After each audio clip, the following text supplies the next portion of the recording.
केंद्रीय मंत्री हरदीप पुरी ने इस बजट को हिंदुस्तान की विकास की यात्रा वाला बजट बताया। सुनिए जरा। यूथ का वाला बोला, we are talking about 4.1 crore youth getting jobs, we are talking about skilling for them, we are talking about internships for them, and the government is in a sense moving from the informal to the formal sector.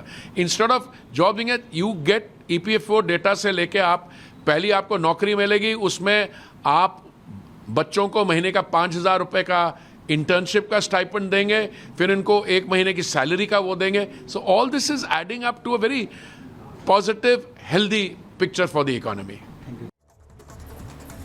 तो मोदी सरकार के इस budget में कई चीजों को लेकर बड़े ऐलान किए गए हैं. जहां फोकस 2047 के विकसित भारत पर दिखाई दिया, वहीं सोने को सस्ता करना, मोबाइल सर्विसेज सस्ती करनी और किसानों को सुदृढ़ करने पर भी जोर दिखाई दिया है. लेकिन इन सब के बीच विरोध की सियासत अभी भी चल रही है और विपक्षी इस पर भी मोर्चा खोलते नजर आ रहे हैं. इसी से जुड़ी एक रिपोर्ट आपके सामने रखते हैं.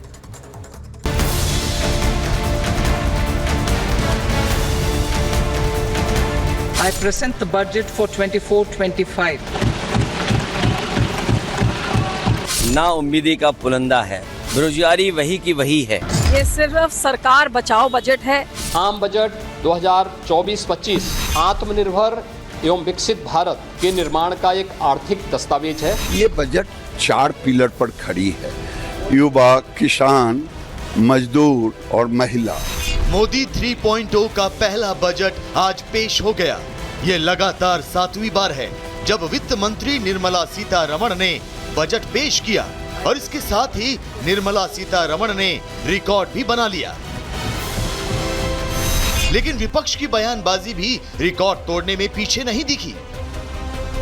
विपक्षी नेताओं के तर्कहीन बयान सुनाए, लेकिन उससे पहले ये देख लीजिए कि बजट में किसे क्या मिला. शिक्षा स्किल के लिए 1,48,000 करोड़ रुपए, युवाओं के लिए 2 लाख करोड़ रुपए, महिलाओं के लिए 3 लाख करोड़, कृषि के लिए 1,52,000 करोड़ रुपए, ग्रामीण विकास के लिए 2,66,000 करोड़ रुपए और शहरी आवास के लिए 2,02,000 करोड़ रुपए.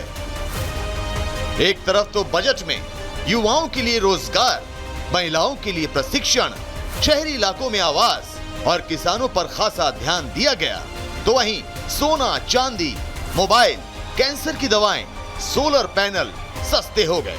लेकिन विपक्षी नेता बजट को लेकर केंद्र सरकार पर निशाना साधते नजर आए. कोई इस बजट को नाउम्मीदी का पुलिंदा बताता नजर आया, तो कोई इस बजट को खोखला बताता दिखा. ना उम्मीदी का पुलंदा है, बेरोजगारी वही की वही है. जिन सरकारों ने और जिन सरकारों के फैसले की वजह से बेरोजगारी बढ़ी है, वो आज बेरोजगारी कैसे खत्म करेंगे. ये छठा बजट है जिसमें पंजाब का नाम तक नहीं लिया गया है. ये सिर्फ सरकार बचाओ बजट है, जहां पे बिहार और आंध्र प्रदेश के लिए जो दे सकते हैं ताकि ये लंगड़ी सरकार खड़ी रहे. विपक्ष जहां बजट को लेकर विरोध की पिच पर बैटिंग कर रहा है, तो वहीं बीजेपी के नेता इस बजट को 4 स्तंभों पर टिका हुआ बता रहे हैं. 140 करोड़ भारतवासियों की आशा, आकांक्षा और अमृत काल के संकल्पों को पूरा करने वाला सिद्ध होगा. आम बजट 2024-25 आत्मनिर्भर एवं विकसित भारत के निर्माण का एक आर्थिक दस्तावेज है. बीजेपी के नेताओं का मानना है कि इस बार का बजट आधुनिक भारत के निर्माण में सहायक साबित होगा. वित्त मंत्री निर्मला सीतारमण जी ने जो बजट प्रस्तुत किया, हम कह सकते हैं आधुनिक भारत के निर्माण में सहायक सिद्ध होगा. ये बजट 4 पिलर पर खड़ी है: युवा, किसान, मजदूर और महिला. उसके जो स्टेक होल्डर हो सकता है इंडस्ट्रियल भी उसके एक स्टेक होल्डर हो, तो सारे 4 पिलर पर है. इसके साथ ही बीजेपी के नेता विपक्ष पर विरोध की राजनीति करने का आरोप भी लगा रहे हैं. कुल मिलाकर बजट को लेकर सत्ता पक्ष और विपक्ष में वार पलटवार का दौर जारी है. दोनों ही ओर से एक दूसरे पर निशाने साधे जा रहे हैं. Bureau report, Republic Bharat.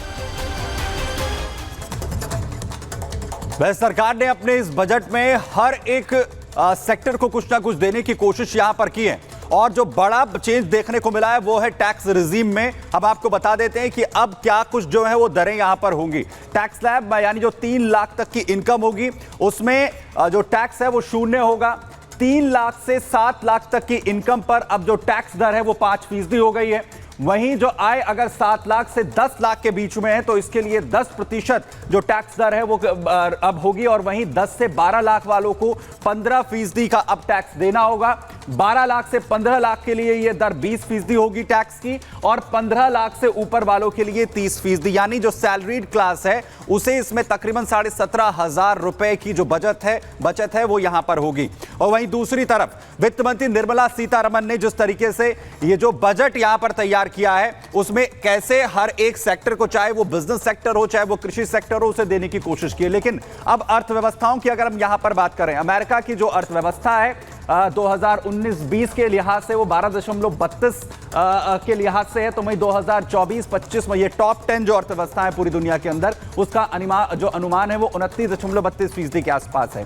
वहीं आप देखेंगे जापान हो, ब्रिटेन हो, फ्रांस हो, ब्राजील हो, इनका जो अगर आप कैलकुलेशन अब यहां पर देख रहे हैं जो ट्रिलियन डॉलर के अंदर है वो 2019-20 से 2028-29 तक किस तरीके से ग्रोथ करता हुआ नजर आ रहा है, और उसमें भारत सबसे ज्यादा बेहतर सिचुएशन में जो है यहां पर दिख रहा है। जापान के जहां पर 5 ट्रिलियन डॉलर के लिहाज से 4 ट्रिलियन डॉलर तक पहुंचता हुआ दिख रहा है।